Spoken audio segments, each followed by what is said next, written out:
when it comes to what not to do, I think a big part of that is reversal of those to-do. So don't overwork, don't overdo it. So again, listen to your body, because you do not want to overheat. Overheating is definitely one of the guidelines in terms of exercise from ACOG and RANSCOG. It's so important to make sure you're not overheating. Obviously, things like hot yoga or hot Pilates are just out. That's not a good choice.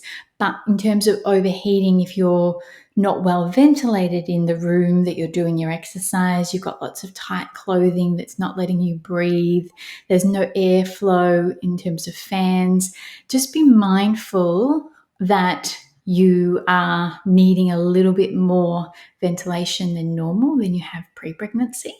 And also you need a few more breaks. Have those water breaks. Have a water bottle with you.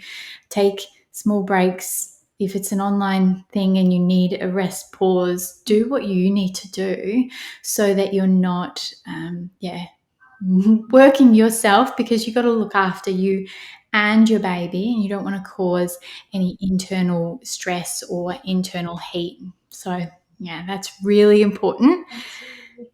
Don't forget about your pelvic floor. So pelvic floor is important for everybody in life regardless, but in pregnancy there's this extra weight of your baby as it grows on your pelvic floor. So all the ligaments, the muscles, everything. So including pelvic floor strengthening and releasing is important, which is obviously what I cue everybody through in terms of my online program. But just including that in your day, but also in your workout. And I'll touch point on corrective core activation shortly, but pelvic floor first and then engagement through the abdominals is really important for the health of your pelvic floor. So don't forget your pelvic floor. Absolutely. Another tip I would say is don't stop exercising unless there's specific complications with your pregnancy and your healthcare provider has told you to stop exercising. Exercise is beneficial. The research is out there. We stay by the guidelines of the ACOG and RANSCOG, and they say exercise, movement is important, even if you haven't been exercising before you were pregnant, and that's big. So obviously you're not looking to jump into big non-pregnancy specific exercises like heavy lifting and full-on high-impact training. You're looking to do exercises that are specific for pregnancy, that are safe. But even if you haven't done yoga before, prenatal yoga could be a good choice for you in your pregnancy. So really important to keep moving, because your body's changing and adapting every single day. It's the most incredible thing ever. Yes. And as you move and as you develop, your body needs to adjust, and this gentle strengthening and stretching will help your muscles to tone, to strengthen, but also to stretch and relax where needed. So important. A big thing that I would say also is about lifting, how much you lift in terms of weight. Now, pregnancy is not a time to go grab the barbell, put as many weight plates as you can on and go for it. Purely because, as I mentioned before, you've got these different changes in terms of your internal system. So your hormones are changing, everything's changing inside, and there's less support, you could say, I guess, with the ligaments supporting the joints and so on.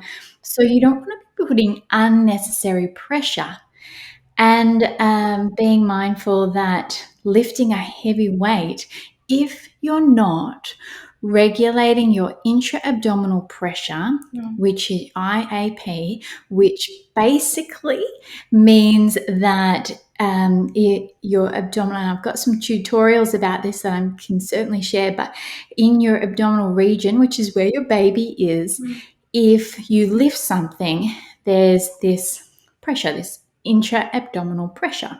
Now, if that's not regulated, the pressure can either go down onto your pelvic floor, not what we want, out onto your abdominals, which is not what we want, purely because your abdominals are stretching and opening, and diastasis recti, or abdominal separation, is something just to be mindful of in your pregnancy.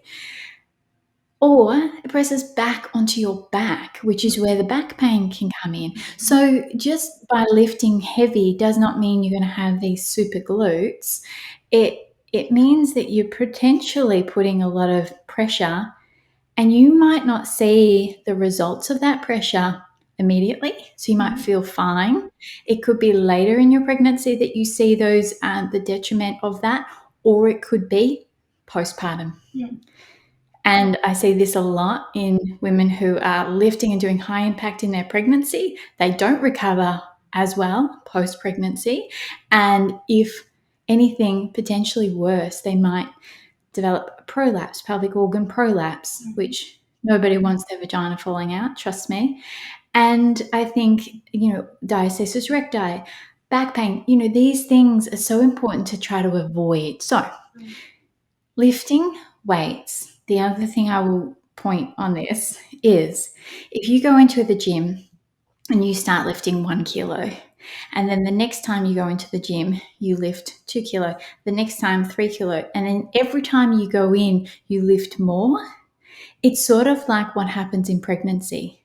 Each day, each week, as you develop through your pregnancy, things are becoming a little bit harder because of the changes in your body. You are becoming bigger as your baby grows. There's not just the weight of the baby, there's all of this extra blood and everything that's needed to help grow and nurture your baby. And then, of course, you've got the fatigue because you're everything's changing. You're at a higher cardio rate internally, like everything's working. So it's literally like that. So then if you're trying to add more weight each time as well, it's not helping you. Almost it needs to be the reverse. As you get later in your pregnancy, lift less, So that's a really important thing to think about. And I touched on it before, but don't forget to breathe. I think that breathing, I see it so often, especially when we talk about pelvic floor. People hold their pelvic floor and hold their breath at the same time. And it's like, no, just relax and breathe and let yourself, catch your breath. So that's another recommendation, is if you're doing some sort of exercise and you can't talk whilst doing the exercise, you need to drop it back a little bit. So if it's just too much, you're walking at too much of a hard pace, these sort of things, you need to be able to also talk whilst you're exercising, because that gives you that ability to breathe just that little bit better. So that's a lot of information, I know. But basically it's just important to listen to your body. Don't overdo it. Do your pelvic floor exercises. Don't stop exercising. Don't lift too heavy, and make sure that you're breathing, is my summary of what not to do. I think that's really, really great advice, and I completely agree with you, especially with the lifting as well. I think not only you're right that as you're increasing your intensity of your exercise, as you're progressing in pregnancy, actually the internal demand of your body is already so high, but also the hormones and how they are playing on your ligaments and your joints and your muscles, and how your center of balance changes as well as that belly grows bigger, can certainly be detrimental, and you're much more likely to injure yourself as well in that sort of time period. So I think it is really important to not lift too heavy and not go too hard during pregnancy, no matter how motivated you are. And it is such a motivating time, because suddenly not only do you have yourself that you can, look after and improve, but you've got a whole new life that you can impact upon as well. So it is a really motivating time. So I think those are That's very exactly right. Yeah. As you said just then, it's not a time to take risks, is it? You know, like with the balancing and with high impact exercise, with contact sports, like those are the things that are recommended not to do for sure. Yeah. And just being mindful that your baby's resilient in there. If you have a few little bumps and things like that, it's not that big of a deal, but certainly you don't want to be risking a fall or Yes. anything that's high risk. Absolutely. For more videos just like this, visit productive.com.